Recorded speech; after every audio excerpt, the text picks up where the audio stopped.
Network, host of the African History Network show. I'm a talk show host, researcher, lecturer, writer, and historian. So it is Saturday, February 4th, 2023. And we are here for a very special presentation I'm going to do today. It's Black History Month, African American History Month. So I'm going to do a presentation today that deals with this year's annual theme for African American History Month, which is Black Resistance. So we're going to deal with Black resistance and Black resistance movements. And we're going to do three main things today, okay? And can everybody hear me all right? We're going to do three main things today. We're going to deal with some of the history of African American History Month, or Black History Month, and talk about Dr. Carter G. Woodson, who created what was known as Negro History Week in 1926. And it started the second week of 1926. And then it became Black History Month nationwide in 1976. So we'll talk about some of the history of Black History Month. Then we'll deal with this year's annual theme, which is Black Resistance. And there's been an annual theme for African American History Month, or Black History Month, since 1928. Since 1928. Okay. Then we'll talk about a new 12-week online course that I'm starting on Saturday, February 11th, next Saturday, February 11th, which will be 2 p.m. to 4 p.m. Eastern Standard Time. Ancient Kemet, the Moors and The Maafa, Understanding the Transatlantic Slave Trade, what they didn't teach you in school. And this is a 12-week online class that I've taught periodically since 2017. And we have some new content, so we'll give you information about that and how you can register for this new 12-week online course that starts up with class number 1 on Saturday, February 11th, 2023, 2 p.m. to 4 p.m. Eastern Standard Time. Ancient Kemet, the Moors and The Maafa, Understand the Transatlantic Slave Trade, what they didn't teach you in school. Okay, so can everybody hear me okay? Okay, let me start with that first. Can everybody hear me okay? You should be able to hear me and see me, okay? And Gilbert Ross, how you doing, Gilbert? Gilbert's been rolling with me and watching my lectures and things like this for some time. We'll come back to your question, Gilbert, okay? You can post your comments here as well. We're going to get your comments in also.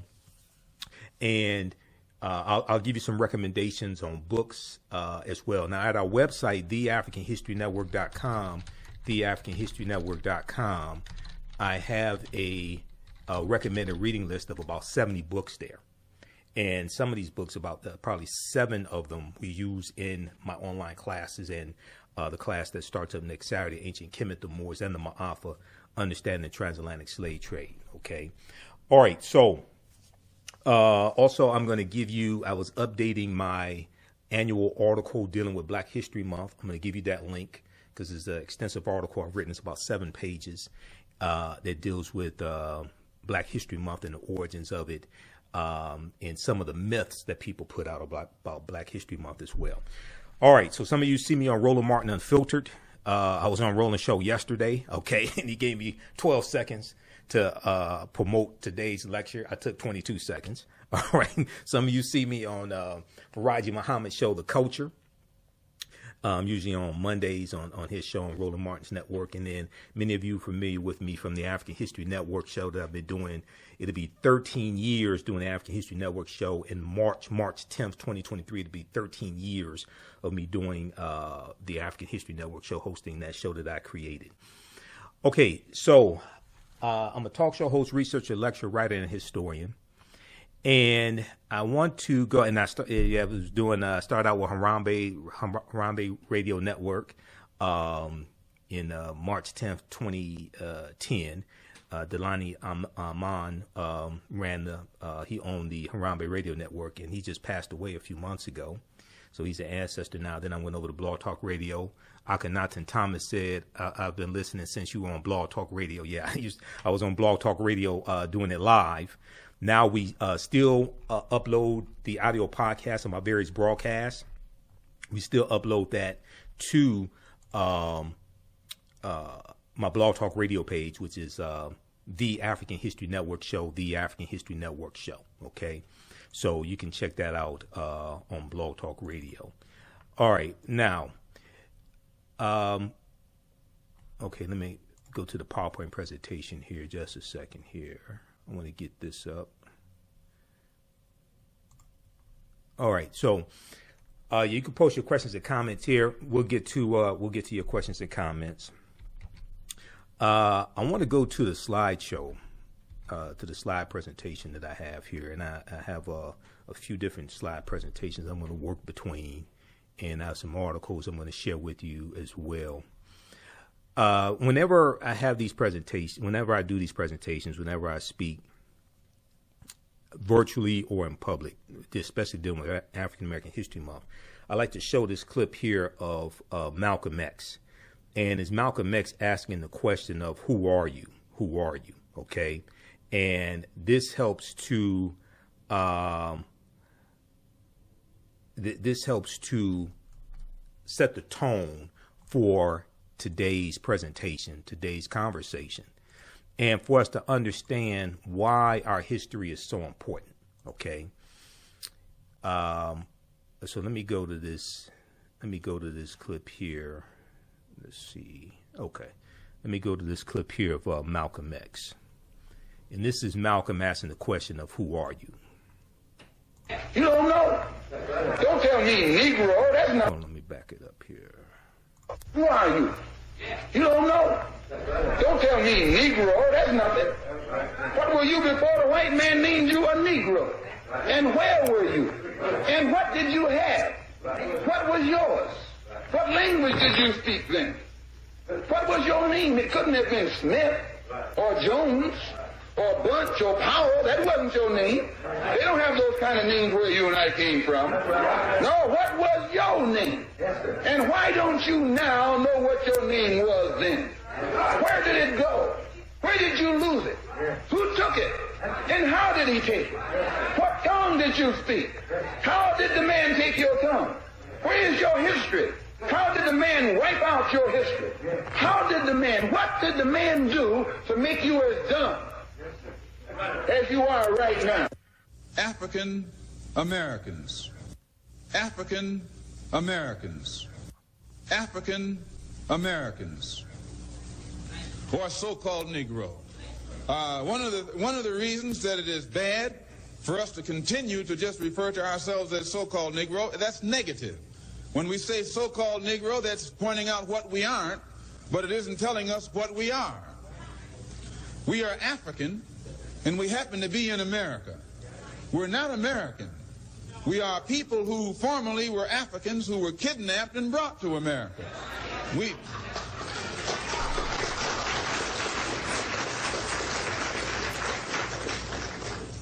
Our forefathers weren't the Pilgrims. We didn't land on Plymouth Rock. The rock was landed on us.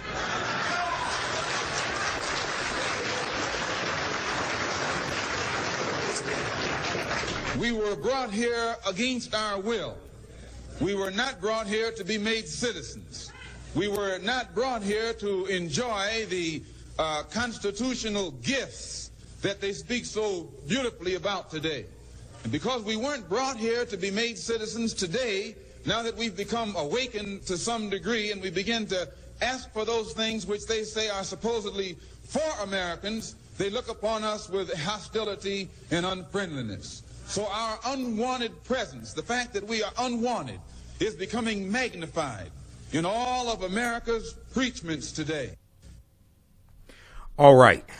So that was the one and only Malcolm X. Okay, now, who has seen those two clips of Malcolm before? Or who has not seen those two clips of Malcolm before? Let me know. Have you seen those before? Besides me showing them, because I showed them in my presentations. But besides me showing them, who has seen those clips before? And the reason why I like to show those clips is because a lot of times when it comes to Black History Month, okay, African American History Month, a lot of times when it comes to this celebration, you have people who will say, like Morgan Freeman said back in 2006, I think it was 2006, I don't want a Black History Month. Or they'll say things like, why we have the shortest month of the year.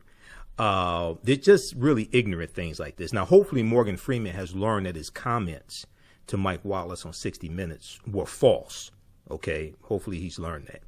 But when Malcolm asked this question of who are you, it starts to make you think about what happened to us and how we were stripped largely of our history, culture, language, spiritual systems, names, family ties, mores, nationality, land, etc. Okay. And he asked the question, who are you? Don't tell me Negro. What were you before the white man named you a Negro? What happened to our names? What happened to our culture? What happened to our land? What happened to our history? What were the methods? What were the methods that were used to make us as dumb as we are right now? Okay. So I show this when I speak across the country, and I've played this on my radio show before, many times before. And it causes people to sit there and say, damn, sit there and really think about this, right? So Black History Month, African American History Month, because the name was officially changed to African American History Month a few years ago by ASALH, which is Association for the Study of African American Life and History. Okay. This is why Dr. Carter G. Woodson created this celebration in 1926 in the first place, because he was an educator and he realized that African Americans did not know their history and our children did not know our history or their history. And it was never designed to be the only time of the year that we study our history. It was designed to be a celebration of our history, of our accomplishments, of our achievements. And in schools, it was supposed to be a time of the year that children demonstrated what they have been studying year round, because he said, Dr. Woodson said it didn't make sense just to study our history 1 week out of the year. We're supposed to study our history in our schools year round, and Negro History Week was supposed to be a period of time where you have celebrations and our school children demonstrate what they've been studying year round. Okay, we have it totally backwards. We're going to get deep into this because Dr. Woodson was brilliant, and I argue he's very much underrated. And unfortunately, a lot of African American History Month celebrations or Black History Month celebrations take place, and his name is not even mentioned, which is the height of disrespect to him. That people, and not only that, but when I speak at different events and throughout the years, going back to probably 2012, so it would be like 11 years now, and speaking at different events, and I speak at churches also. A church, while I was playing that clip, I was responding to a text message from a deacon at a church that I've spoken at numerous times before, and he said the pastor wants to know, you have any dates available to speak for Black History Month, right? So I speak at churches also. But usually when I speak at these different events, I ask the people, what is this year's annual theme for Black History Month? Nobody can tell me unless they listen to my show, and they don't know there's an annual theme. Okay. So now the second clip here of Malcolm is from 1963. I think that's from the Ballad of the Bullet, that second clip. One, he uses the term African American. Yeah, that's from the Ballad of the Bullet. He uses the term African American. The term African American was not created by Reverend Jesse Jackson. Please stop spreading that myth. That is blatantly false and shows a lack of understanding of history. Reverend Jackson and African American scholars reintroduced the term African American. The term African American goes back to first recorded usage, goes back to May 1782 in Philadelphia, Pennsylvania. Okay? We were using the term African American during the 1960s. Professor James Small, who's one of my teachers, has told me this personally. But as we see, Malcolm used it here because we were using that term. Also, the term Afro-American was not created in the 1960s. That dates back to the 1830s. And if you've taken the second class that I teach called From the Civil War to the Civil Rights Movement and Black Power, 1800 to 1968. We deal with the creation of the National Afro-American League in 1892, which was basically the first civil rights organization we had, 1892. This is before the NAACP. This is in 1909. This is before the Niagara Movement in 1905. Okay, the National Afro-American League in 1892. They used the term Afro-American. Then in 1898, Bishop Alexander Walters and T. Thomas Fortune created a new organization which picks up from where the National Afro-American League left off, and this is called the Afro-American Council in 1898. So we don't understand history. We don't understand our history as well as the history of this country. Okay? Now, what you do for yourself, what you do to yourself, and what you allow other people to do to you and get away with is based upon what you think about yourself. What you think about yourself is based upon what you have been taught about yourself. What you've been taught about yourself is based upon everything you've read, heard, and seen about yourself. Okay? So this is why this history is so important. African history and culture gives us our foundation. It gives us our values, our interests, and our principles, our VIPs, as the two of my teachers, Dr. Leonard Jeffries and Professor James Small, correctly teach us. It gives us our VIPs, our values, our interests, and our principles. Okay? This influences our economic empowerment and influences our political empowerment. Okay? And I'll show you the pyramid principle here as well. Okay? I'm just warming up. Okay, I haven't even. I'm just warming up. This is like the cartoon. Well, they don't show that a lot now, but this is like the cartoon before the main feature of the movie. Okay, so we're just getting warmed up. All right, you can post your questions here. We'll come to your questions here shortly. Okay, we'll come to your questions shortly. And so Malcolm used the term African American. Now I love Malcolm. You see a picture of Malcolm behind me. And also, I recommend people read this book here, Malcolm X Speaks. Of course, the autobiography of Malcolm X. That goes without saying, the autobiography of Malcolm X. But also Malcolm X Speaks, edited with prefatory notes by George Brightman, because this deals with speeches from Malcolm largely after he leaves the Nation of Islam.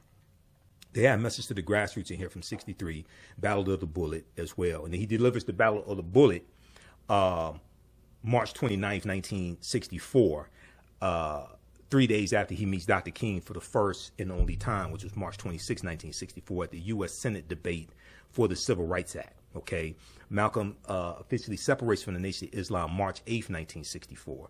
So he delivers the Battle of the Bullet late March 64, and then April 3rd, 64, in Cleveland, Ohio, at Corey Methodist Church. And then April 4th, 1964, at King Solomon Baptist Church here in Detroit. And I just spoke at King Solomon Baptist Church January 1st, 2023, for the last day of Kwanzaa. All right. Now, Malcolm did not talk about the African presence in this country tens of thousands of years before even Native Americans come into existence, or tens of thousands of years ago. So we'll talk about that a little bit. So he's basically dealing with it from the perspective of the transatlantic slave trade. Yes, the transatlantic slave trade did happen, but this was our land stolen from us. African people have been in this land that we call the United States of America going back at least 51,700 years ago. And we know Native Americans and other groups called this Turtle Island.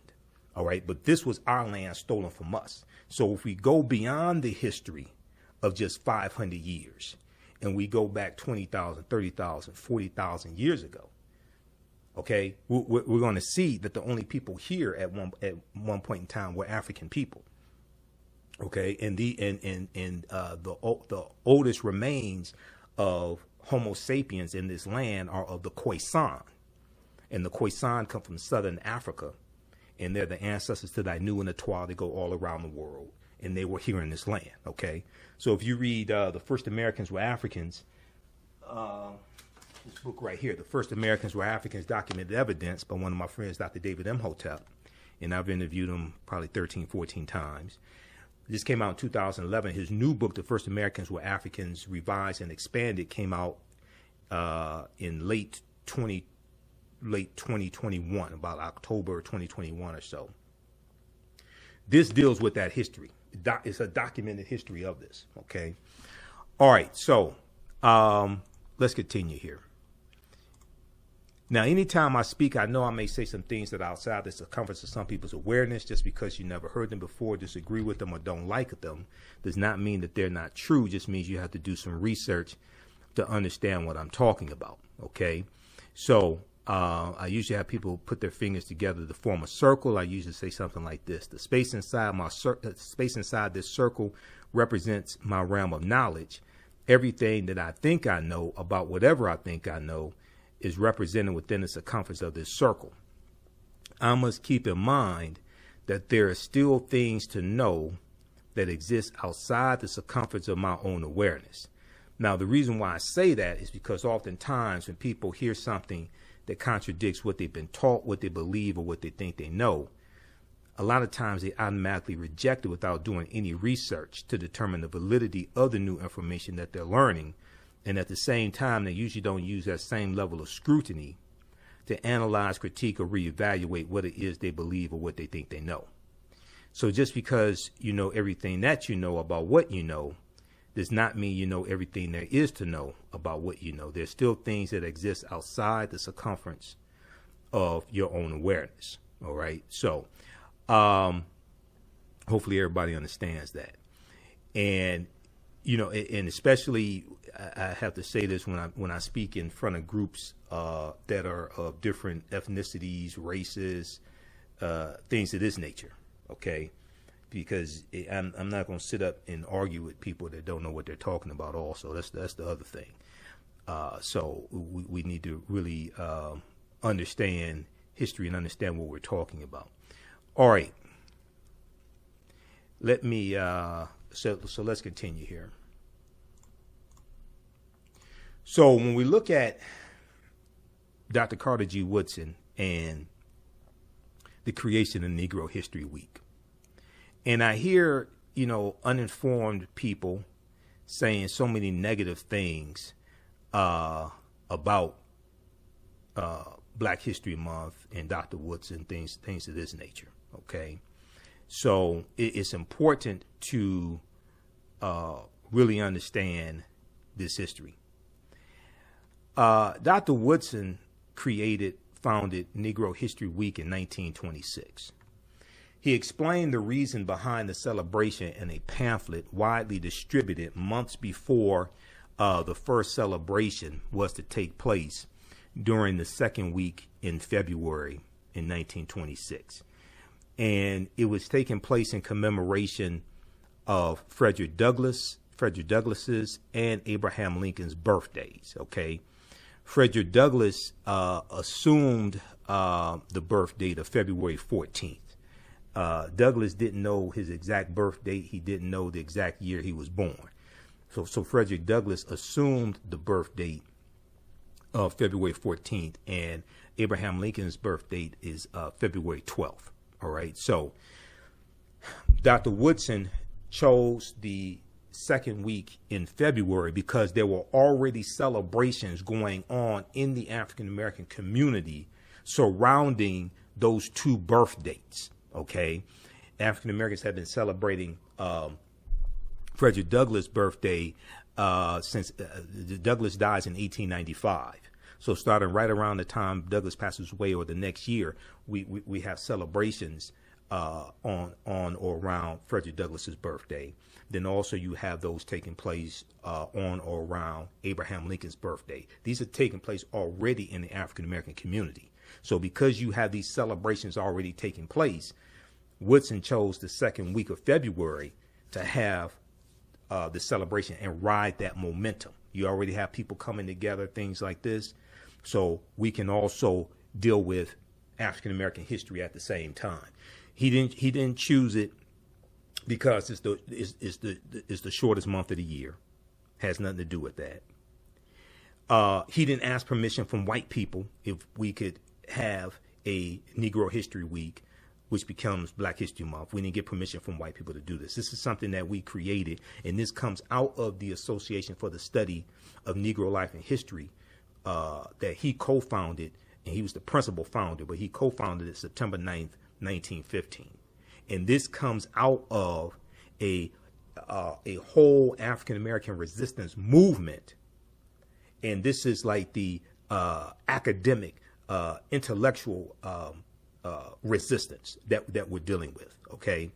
In 1915, this is the beginning of the Great Migration, okay, which is basically about 1915 to 1970. And you have about 6 million African Americans who migrate from the South up north and out west. And the Great Migration totally changes the history of this country. This is also, 1915 is also the 50th anniversary of the Civil War, for all practical purposes coming to an end, basically April 9th, 1865, when General Robert E. Lee surrenders to General Ulysses S. Grant in Virginia, Appomattox Courthouse in Virginia. 1915 is the 50th year anniversary also of the 13th Amendment to the U.S. Constitution, which was ratified December 6, 1865, which legally ends chattel slavery in this country. So 1915 is a very pivotal year in this country, okay? And then we know in also in February 1915, you're going to actually February 8th, 1915, a movie is going to debut from director D.W. Griffith, which revolutionizes motion pictures. It's called The Birth of a Nation. The Birth of a Nation, which debuts February 8th, 1915. Okay. And the first 30 days that this movie was out, the movie was called The Klansman. And this movie is going to help rejuvenate the Ku Klux Klan in this country. It's The Birth of a Nation. So this is this is the whole climate that Dr. Woodson is creating the Association for the Study of Negro Life and History. All right, so Dr. Woodson explained that the reason behind the celebration in a pamphlet widely distributed months before the first celebration was to take place during the second week in February 1926, okay, in commemoration of Frederick Douglass's and Abraham Lincoln's birthdays. Now, Dr. Woodson exclaimed that blacks knew, quote, practically nothing, end quote, about their history. Blacks knew practically nothing about their history. He ultimately believed that African Americans could benefit immensely from knowledge of their past and accomplishments of their ancestors. Dr. Woodson believed immensely that African Americans could gain knowledge, could benefit from knowledge of our past and accomplishments of our ancestors. He added that race prejudice was the byproduct of whites' beliefs that black people had not contributed anything of worth to world civilization. So what he's talking about is how stereotypes of African Americans, and some of these stereotypes developed during slavery, okay, and we see this represented like in the minstrel shows. And the minstrel shows go back to about 1828, 1829. A man named T.D. Rice, Thomas Dartmouth Rice, he creates the Jim Crow character. And the legend goes that he saw an African American teenage male tending to animals, probably was a enslaved African, and the African American teenage male is singing a song, "Turn around, jump around, I jump just so. Every time I turn around, I jump Jim Crow." So T.D. Rice creates this Jim Crow character. He puts on tattered, torn clothes. He puts on blackface to imitate the complexion of African Americans. Okay, and he puts on probably red lipstick to accentuate the lips. And he adopts a Southern dialect. And he does this Jim Crow character, which dehumanizes African Americans, and is imitating enslaved Africans. This is 1828. This is during slavery in this country, still in the South. Majority of northern states have already abolished it by this time. but many of them are still profiting off of slavery, like New York and Rhode Island and New England with their textile mills, producing cotton, things of this nature. The banks in New York, Wall Street in New York, things like this, they're still profiting off of slavery, even though they have abolished slavery in the North. And then you're going to have other white men who copy what T.D. Rice is doing. And T.D. Rice is known as the father of the minstrel shows and the father of minstrelsy. And the minstrel shows travel around the country, north and south, but also travel into Europe. And this becomes one of the most popular forms of entertainment in the country. And it's based upon the dehumanization of African Americans and showing us as being ignorant and dim-witted, stupid, things of this nature. So what Dr. Woodson is saying is that because African American history has been suppressed, this allows the stereotypes and the lies and things like this of our people to be projected, not just projected in this country, but actually exported around the world. So Dr. Woodson added that race prejudice was the byproduct of whites' beliefs that black people had not contributed anything of worth to civilization. Okay, now, Dr. Woodson argued that if the historical record was set straight, and that if the history of black people were studied along with the achievements of others in schools, not only would African American youth develop a sense of pride and self-worth, but racism would also be abolished. Dr. Woodson concluded, quote, "Let truth destroy the dividing prejudice of nationality and teach universal love without distinction of race, merit, or rank. With sublime enthusiasm and heavenly vision of the great teacher, let us," he's talking about God, the supreme being, of the great teacher, "let us help men rise above the race hate of their age unto the altruism of a rejuvenated universe."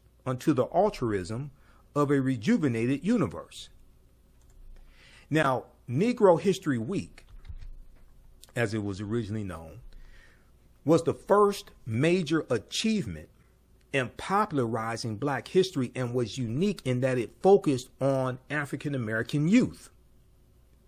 Dr. Carter G. Woodson realized that the miseducation of African Americans, African people, began in their homes, communities, and elementary schools.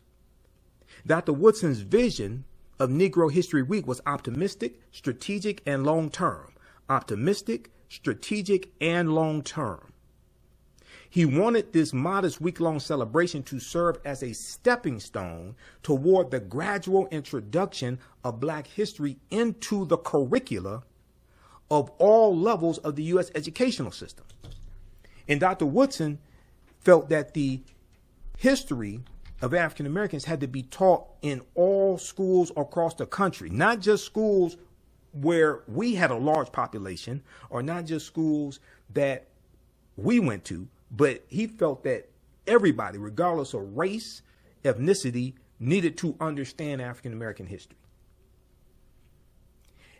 And he's absolutely correct. And one of the reasons why is because the way you treat a people is largely based upon what you think about a people.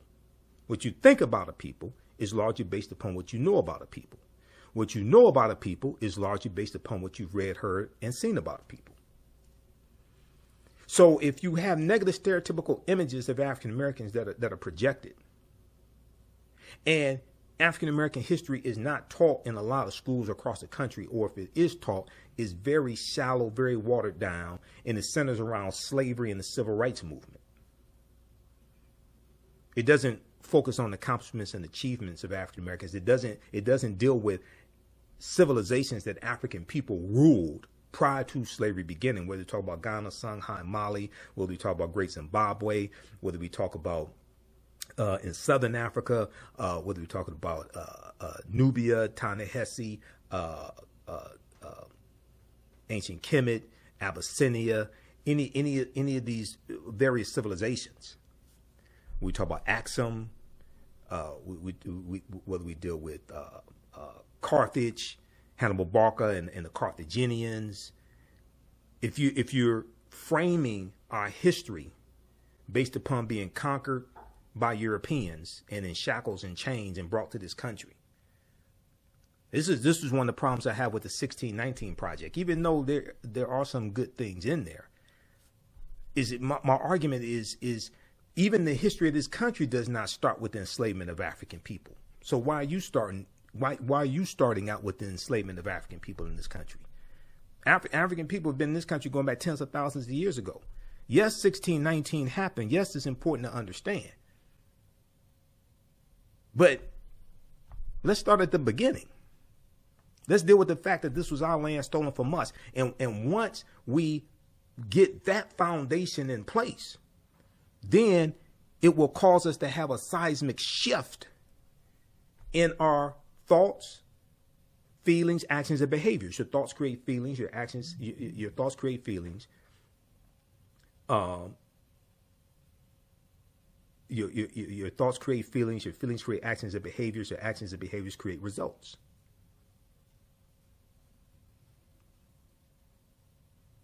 When we understand that we did not first come here conquered and shackled in chains, when we stop saying things like Columbus discovered America and Columbus never came to this land that we call the United States of America, the closest he came here was Cuba, which is about 90 miles away.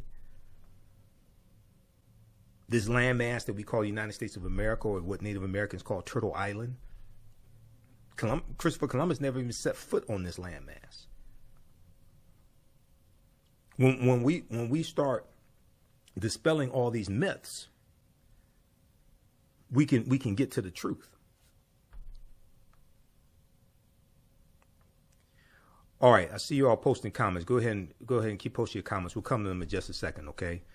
Because you know how I am. I could be here all day, and I don't. I had to get ready I had to teach a class tomorrow. I got to get ready for my radio show on Sunday, 9 p.m. to 11 p.m. Eastern Standard Time as well. The African History Network show. So, but we'll come to your comments here in just a second. How's everybody doing? How y'all like this type of information? Give us you can give us some feedback here, and go ahead and post your comments also. All right. And if you want to support the African History Network, you can do so through PayPal or Cash App. It takes a lot to finance the African History Network, cover the expenses, pay for, cover the expenses, etc. And so if you want to support the African History Network, you can $ the AHN show through Cash App or through PayPal, paypal.me/the AHN show. And also, I'm going to give you the link here for the new our new online history class is going to start up next Saturday. Ancient Kemet, the Moors and The Maafa, understanding the transatlantic slave trade, what they didn't teach you in school. Class number 1 starts up next Saturday. So we get deep into all of this history here. And let me see here. I'm going to post a link for that. Where is that? Because I just created the class, and we'll give you an overview of that also. All right. Let's continue here. Okay, yeah, here's the link for it.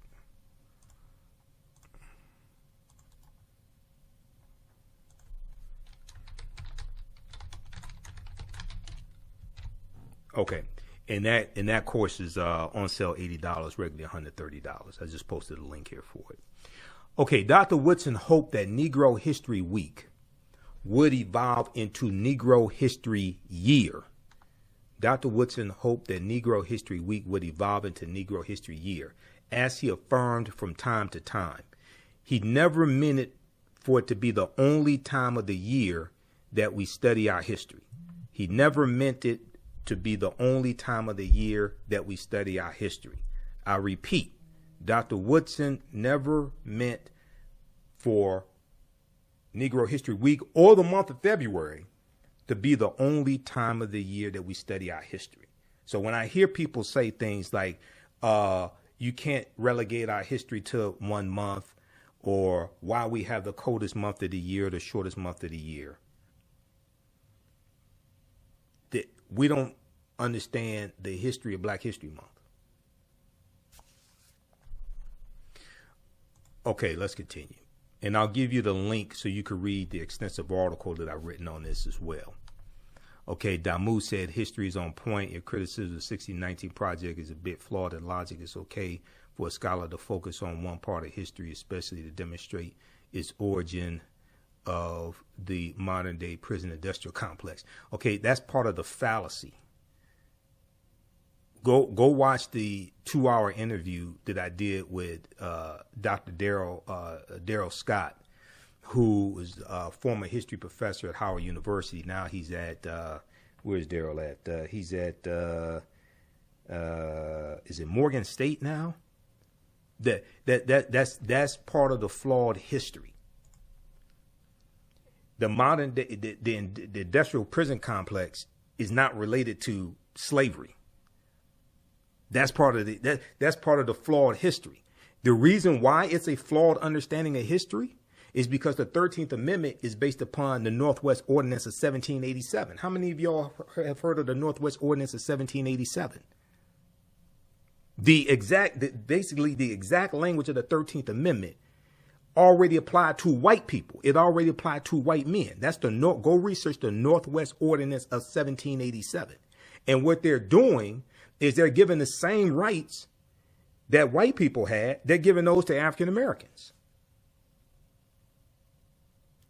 So then 1866, you have the Civil Rights Act of 1866, okay? Because the Civil Rights Act of 1865 got vetoed by President Andrew Johnson. Civil Rights Act of 1866 gets passed.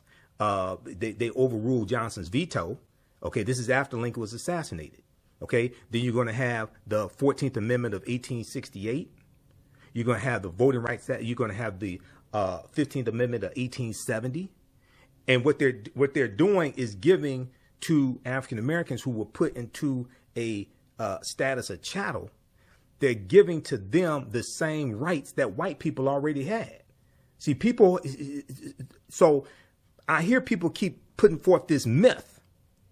Okay, now, when you actually understand the prison industry in this country, and when you start really having a big increase in the amount of people in prison, you go back to 1970, there were only about 300,000 people in prison in 1970. There's only about 300,000 people. There were very low numbers of people in prison. Did African Americans disproportionately make up the number of people in prison? Yes. But people skip over June 17th, 1971. You know what happened June 17th, 1971? Richard Nixon declared his war on drugs. And the U.S. prison population quadruples from 1971 to 1993. People think it's because of the 1994 crime bill. Crime bill wasn't signed into law until September 13th, 1994. They skip over from 71 to 93 when the U.S. prison population quadruples. It goes from 300,000 approximately in 1971 to 1.4 million in 1993. Go to BJS.gov, Bureau of Justice Statistics. Or you can go to the U.S. Bureau of Prisons, and you can look at the numbers of people in prison year after year after year, and you see this huge increase. Okay, so if the 13th Amendment is what caused mass incarceration, why did it take 106 years to do that? 13th Amendment was put in place in 1865. Why did it take 106 years for mass incarceration to happen? See, these are the types of myths that float around. This is one of the problems with the documentary 13th from Ava DuVernay. I like Ava DuVernay, but the documentary is grossly flawed. It's a gross misunderstanding of history. And this is something I talked to Dr. Daryl Scott about. Because and Dr. Daryl Scott taught a class at Howard University on it was called, what is it called? It was dealing with slavery and mass incarceration, things like this. And in the class, he has to go through, he would talk about how each year, when he gets new students in, especially if he had freshmen in, he had to go through and just dispel all these myths that they come into class with. This was one of the problems when you have people who are trying to get bills passed to abolish the 13th Amendment in states. This is in the 2022 midterm elections. You had states that were trying to abolish the 13th Amendment. And I've talked to people who are trying to get abolished, things like this, and they talk about states where they've got it abolished before. I asked them a very simple question. Okay, so in the states where you got the 13th Amendment abolished, how many people? You say slavery is still legal, and you're saying, okay, there's a relationship between the 13th Amendment and the U.S. prison population and mass incarceration, all this stuff, right? Okay, so let me ask you a question. How many people were slaves before you got the 13th Amendment abolished in those states? And then how many people were freed the next day after you got the 13th Amendment abolished? How many people, if you're saying that the 13th Amendment still legally enslaves people, and you're saying we need to abolish it, okay, what was the effect in those states of you abolishing it? How many people were freed the next day after it was abolished? How many people were freed the next month? How many people were freed the next year? Not because they were scheduled to be paroled, but because you abolished the 13th Amendment. Where's your evidence? How many privatized prisons did you get shut down in those states because you abolished the 13th Amendment? If you're saying that the privatized prisons, if you are saying the reason why the privatized prisons can quote unquote enslave people is because of the 13th Amendment, then in those states where you got it abolished, how many of those privatized prisons did you get shut down? How many prisons did you get shut down? Show me what changed after you abolished what you said caused all this. We're confusing changing language with actually changing laws that have some type of impact. We're confusing the two because we don't understand history. This is the difference. This is the difference between understanding activity and productivity. When you don't understand history and law, you get caught up in activities that don't produce results. A lot of those people mean well. A lot of those people are committed to mean well. They don't understand history and law. And most of our people have never heard of the Northwest Ordinance of 1787 because most of our people don't understand history. Okay, let's continue. Dr. Woodson hoped that Negro History Week would evolve into Negro History Year, as he affirmed from time to time. Dr. Woodson consistently instructed those observing the week that they needed to diligently prepare for the celebration months in advance, and that after mid-February, they needed to continue acknowledging the role of African descendants in the world, in world history. So he's talking about year round. The whole way, largely the whole way that we celebrate Black History Month is wrong. One, we don't honor Dr. Carter G. Woodson, don't deal with his history, don't talk about the Association for the Study of African American Life and History, which started out as Association for the Study of Negro Life and History. Don't deal with any of that. Don't deal with the annual theme. And it's been the annual theme since 1928. I'm going to come to the annual theme in just a minute. We're going to go through and look at the annual theme because that annual theme, I would argue, helps to set a tone for the entire year and what you focus on the entire year, not just the month of February.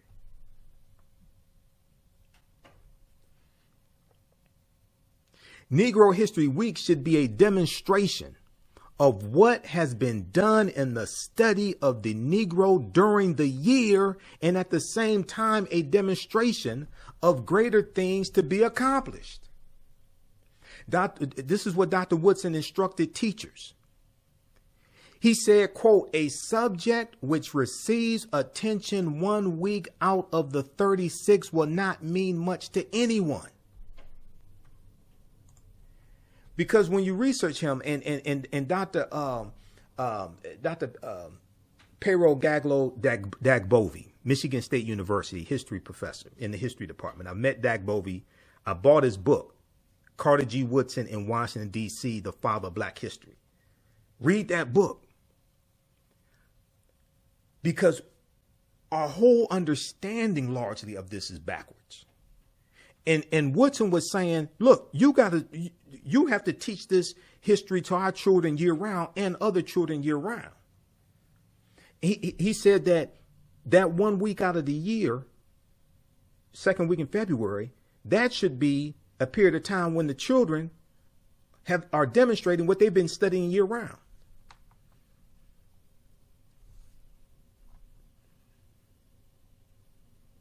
And Dr. Woodson hoped that Negro History Week would evolve into Negro History Year, where we would celebrate and study this history year round.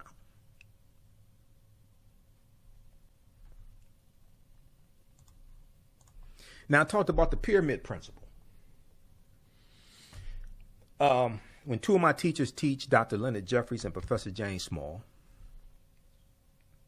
and Professor James Small is the historical consultant on my favorite TV show, Godfather of Harlem. It was on Epix, now it's MGM, the MGM Studio app or MGM Studio channel, Godfather of Harlem. How many people watch Godfather of Harlem? It deals with fictitious encounters, some historical, but it deals with the relationship between Bumpy Johnson, gangster Bumpy Johnson, Adam Clayton Powell Jr., and Malcolm X in the 1960s in Harlem. It starts out in 1963 with Bumpy Johnson being released from prison. Okay, Godfather of Harlem, fantastic show. And so I'm digging through a stack of books looking for two books here. Professor James Small is the historical consultant on the show. All right, now, when we look at the pyramid principle, the foundation of the pyramid is African history and culture. It's African history and culture that gives us our VIPs, our values, our interests, and our principles. This influences our economic empowerment and our political empowerment. Okay, it influences how we engage in economics, how we engage in business, the types of businesses we have, the economic institutions that we have, things like this. That all comes from our understanding of history and culture.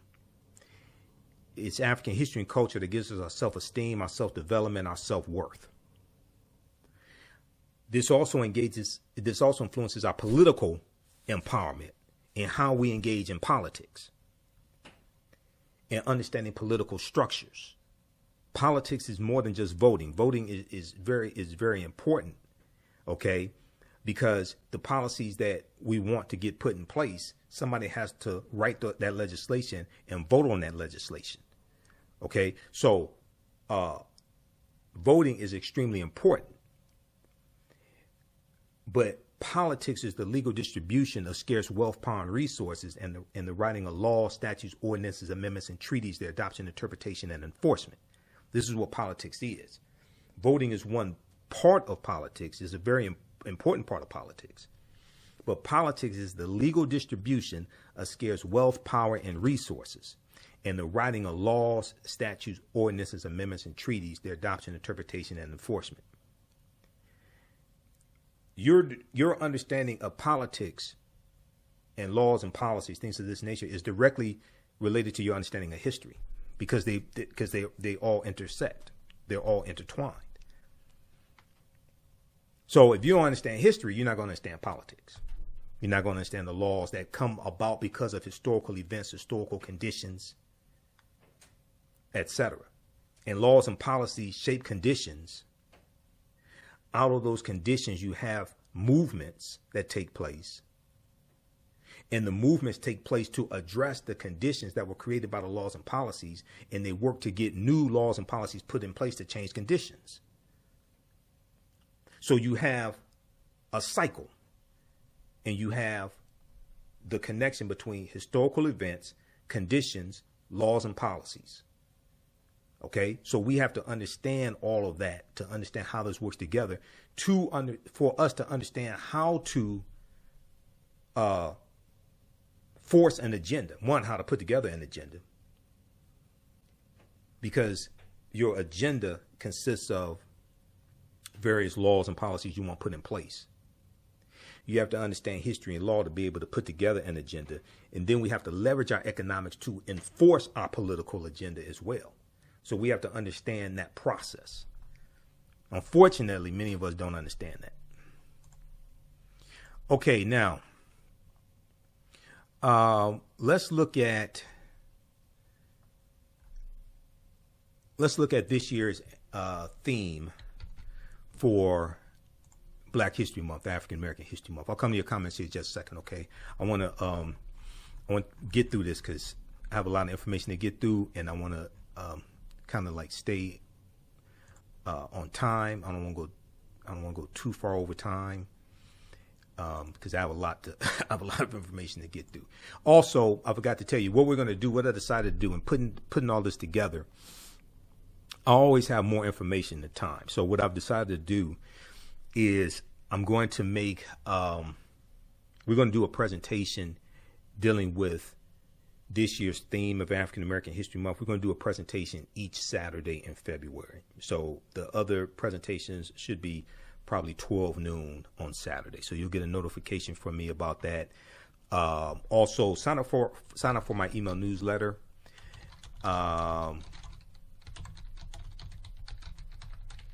Text the word, if you don't already get it, the email newsletter from through Constant Contact. Text the word Kemet, Kemet, to 22828.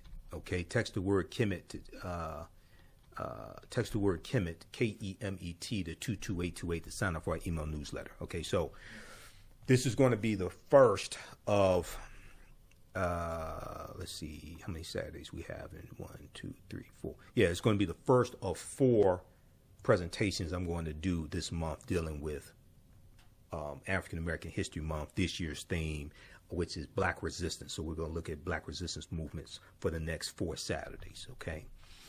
All right. Now let's look at this here, and I have it up in. Let me pull this up. I thought I had the PDF up of it. Just a second here. Where is...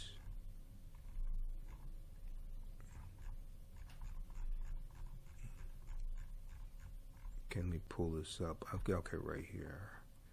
I've got a lot of tabs open. Okay, here it is, right here. And let me close some of this stuff out, because I'm flipping back and forth between Google Chrome and Firefox. So those that watch my show and take my classes, you all know how I do. Okay. All right, let's look at this here.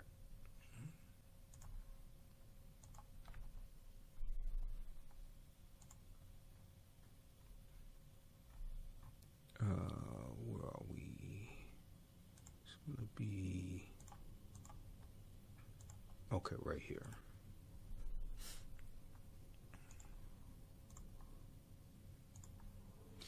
All right, so this comes from ASALH, the Association for the Study of African American Life and History, which is the organization that Carter G. Woodson co-founded September 1915. This deals with this year's annual theme of for African American History Month, which is Black Resistance. Black Resistance. African Americans have resisted, and let me increase the size of this so you should be able to see this all right. African Americans have resisted historic and ongoing oppression in all forms, especially the racial terror, terrorism of lynching, racial pogroms, and police killings since our arrival upon these shores. I will rephrase that and say since Europeans got here, because African people were already here. Okay, you skip over the presence of the African Moors that were here also. Okay, and in my classes, we look at the Virginia slave codes of 1705 in Virginia. In the Virginia slave codes of 1705 make a distinction between Negroes and Moors because the African Moors were here. All right. So, let's say since Europeans got here, because they are the Johnny-come-latelys. These efforts have been to advocate for dignified, self-determined life in a just democratic society in the United States and beyond the United States political jurisdiction. The 1950s and 1970s in the United States was defined by actions such as sit-ins, boycotts, walkouts, strikes by African Americans and white allies in the fight for justice against discrimination in all sectors of society, from employment to education to housing. Okay, 1950s, 60s, and 70s. African Americans have had to constantly push the United States to live up to its ideas of freedom, liberty, and justice for all. Systemic oppression has sought to negate much of the dreams of our griots like Langston Hughes and Zora Neale Hurston, and our freedom fighters like the Reverend Dr. Martin Luther King Jr., Septima Clark, and Fannie Lou Hamer. Okay, and Fannie Lou Hamer fought to realize. African Americans have sought ways to nurture and protect Black lives and for autonomy of their physical and intellectual bodies through armed resistance, voluntary immigration, voluntary leaving the country, voluntary immigration, nonviolence, education, literature, sports, media, and legislation and politics. African Americans led institutions and affiliations have lobbied, litigated, legislated, protested, and achieved success. Okay, now when they go to, let me just back up one quick second here. Bodies through, when they talk about armed resistance, there was armed resistance during the Civil Rights Movement. There was armed resistance during the Civil Rights Movement. And we deal with this in the second class that I teach, from the Civil War to the Civil Rights Movement and Black Power, 1800 to 1968. It wasn't just the Deacons for Defense and Justice. If you read this book here, hold on, where did I just put it? Right here. You read this book here, this Nonviolent Stuff Will Get You Killed, How Guns Made the Civil Rights Movement Possible. Let me see. By Professor Charles E. Cobb Jr. He deals with this history in this book because a lot of the civil rights leaders that we talk about, they all own guns. Dr. King owned guns until Bayard Rustin convinced him to get rid of his guns. I think that was a bad move, but Dr. King owned guns. Dr. King tried to get a concealed pistol license in 1956 in Montgomery, Alabama, during the Montgomery bus boycott, because his house was firebombed twice in 1956. Okay, once in September and then once in late January 56, and then in September 1956. Dr. King's house was firebombed twice. Dr. King owned guns. When you really understand this book right here and the armed resistance that African Americans waged during the Civil Rights Movement, and we used guns to protect the civil rights workers, because we knew we could not, generally speaking, oftentimes we knew we could not rely upon the local sheriffs and the local police to protect civil rights workers from the white supremacists, from the Ku Klux Klan, from the bigots, things like this. So we formed groups, we armed ourselves, and we protected the civil rights workers and protected ourselves. This Nonviolent Stuff Will Get You Killed, How Guns Made the Civil Rights Movement Possible. Now, Professor Charles E. Cobb Jr., okay, is the author of this book, and he was a field secretary for SNCC, Student Nonviolent Coordinating Committee, for 5 years in rural Mississippi, organizing African Americans to register to vote and organizing for, you know, the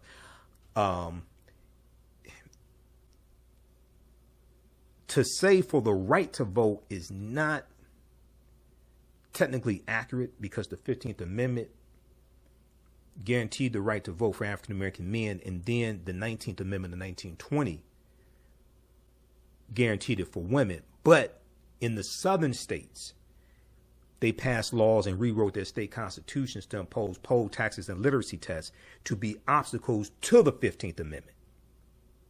So you have these freedom movements that take place. You have these movements fighting for, they say for the right to vote, but they want their rights enforced. That's a better way to say it, because the 15th Amendment and the 19th Amendment already gave them those rights, but they're fighting to have the obstacles that were put in place to deny them their rights. They're fighting to get those removed. This is why you needed a Voting Rights Act, okay? Because of what happened at the Mississippi State Convention of 1890, when they rewrite the state constitution to impose poll taxes and literacy tests. In a state that had a majority African-American population, and African-Americans were the majority of the voters in the state of Mississippi in 1890 as a result of slavery. We were the majority of the population in Mississippi. Okay? So so this is why understanding history is so important. I'm going to come back to this here in just a second, but if you look at the article from the Washington Post, this deals with what's known as the Mississippi Plan, and this deals with the Mississippi State Convention of 1890. And you hear me talk about this a lot. This is where Isaiah T. Montgomery, who was the only African American in the at the Mississippi State Convention, he voted along with the white supremacists to impose poll taxes and literacy tests to suppress the votes of African Americans. Now, his vote would not have made a difference, but at least stand on principle. Okay, this is why I say Senator Tim Scott out of South Carolina, the Negro who blocked the George Floyd Justice and Policing Act in the Senate, this is why I call him, you know, the modern day Isaiah T. Montgomery. Senator Tim Scott also voted against the John Lewis Voting Rights Act as well, for those that don't know. He also voted against Judge Ketanji Brown Jackson being on the U.S. Supreme Court, for those that don't know. The Mississippi Plan to keep blacks from voting in 1890. We came here to exclude the Negro. We came here to exclude the Negro. Okay, so read that article. This is from the Washington Post. All right, let's go back to this here. How's everybody doing? Everybody all right? Are you learning anything? How you like this type of information? And you can post your questions and comments here. We're going to come back to your comments here in just a minute. Okay, where did that one go? Hold on. Okay, right here.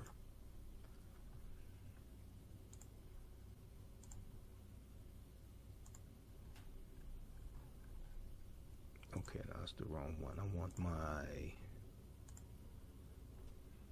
this is what I want right here.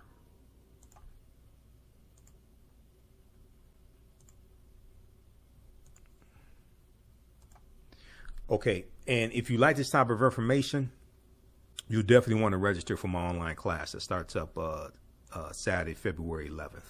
History Network information. Please support us. Please support us. All this does not happen without resources. Okay, I do a 12-week online course. We just had class number 1 that started up Saturday, February 11th. Our next class is Saturday, February 18th. Ancient Kemet, one of the original names for Egypt. Ancient Kemet, the Moors and the Maafa, understanding the transatlantic trade what they didn't teach you in school. Class is Saturdays, 2 p.m. to 4 p.m. Eastern Standard Time. You don't have to be present in the class. We do the sessions live. All the sessions are archived and recorded. You can go back and watch it anytime. A year from now, 2 years from now, you can go back and watch the entire course. Click right here to register for the full course.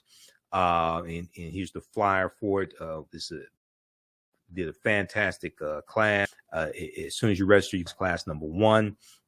We have a bundle pack of courses because the second class that I teach starts up February 26th, Sunday, February 26th, class number 1 of From the Civil War to the Civil Rights Movement and Black Power, 1800 to 1968. So we get into the Civil War, Reconstruction, what leads up to the Civil War taking place, Haitian Revolution, Louisiana Purchase of 1803, Missouri Compromise of 1820, Mexican-American War, 1846, 1848, Texas winning its independence from Mexico, 1836, Mexico winning its independence from Spain, 1821, Kansas-Nebraska Act, 1854, Treaty of Guadalupe Hidalgo, 1848, where the U.S. gets Colorado, Arizona, New Mexico, California, Utah, and Nevada, all from Mexico for about $15 million. All this leads up to the Civil War taking place.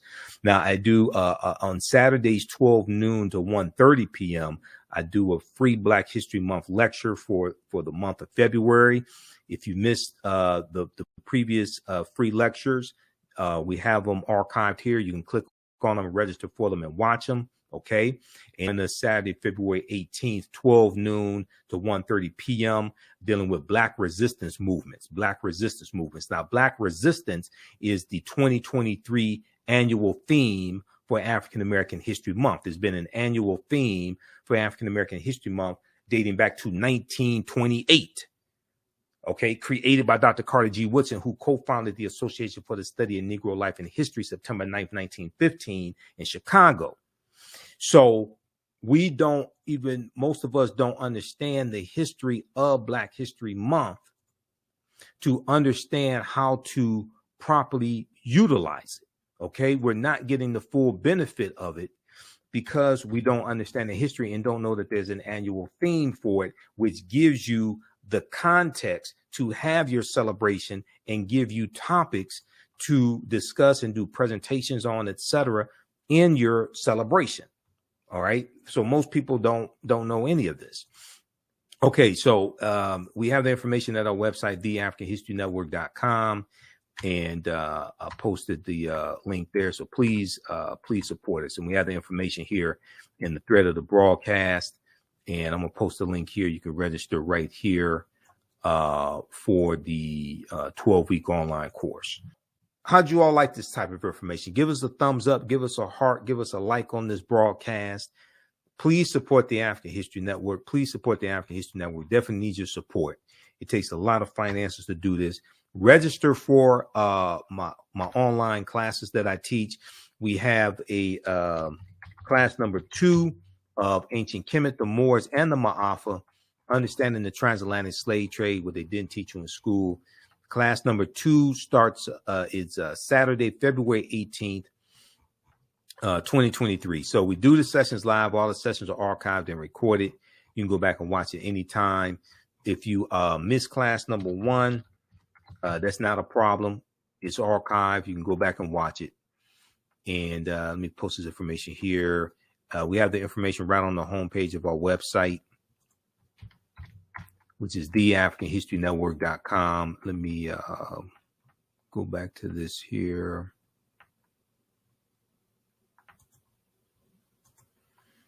Let's go back to the website. So as soon as you register, you can start watching the content. You go to our website, scroll down, you see information about my radio show. I'm on Sundays, 9 p.m. to 11 p.m. Eastern Standard Time, the African History Network show. We have information for PayPal and Cash App here because people set up fake African History Network Cash App accounts. There's like 5 of them that I identified. So they've been stealing money from us. So that's why I had to put together this graphic. Our Cash App is $ the AHN show, SHOW.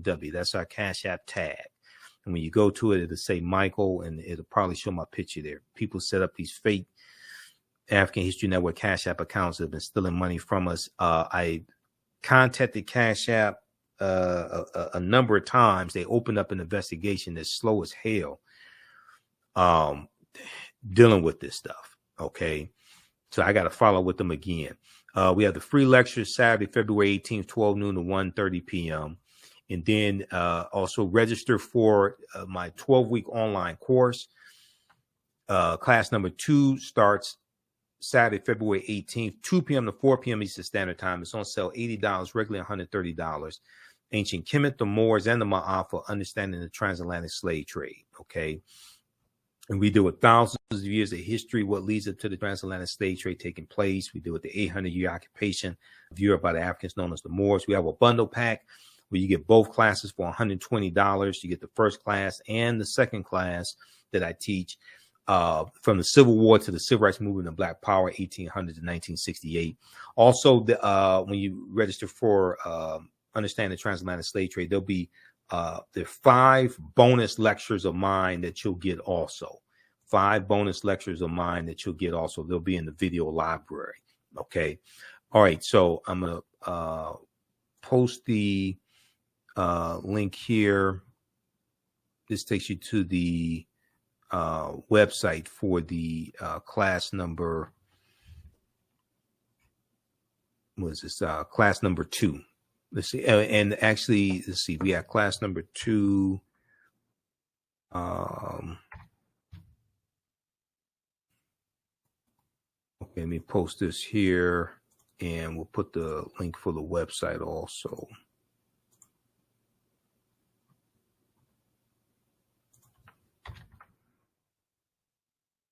And this information you could use with your children also in the courses. I would say the information is PG-13. I do a PowerPoint presentation. We have book references, articles, video clips. I scan the pages of the book, so we show you that on the screen. So it's very visual. And some of the slides that I showed you are some of the slides, the PowerPoint slides, those are some of the slides that I use in the classes as well. All right. So hopefully you learned a lot today. Share this with your friends. Follow us on our fan page, The African History Network. On Facebook, turn on live notifications so you know when we go live. Follow me on YouTube, Michael Imhotep, IMHOTEP on YouTube, and support the African History Network because we definitely support you. Remember, right now, let's correct wrong behavior. It's not over till we win.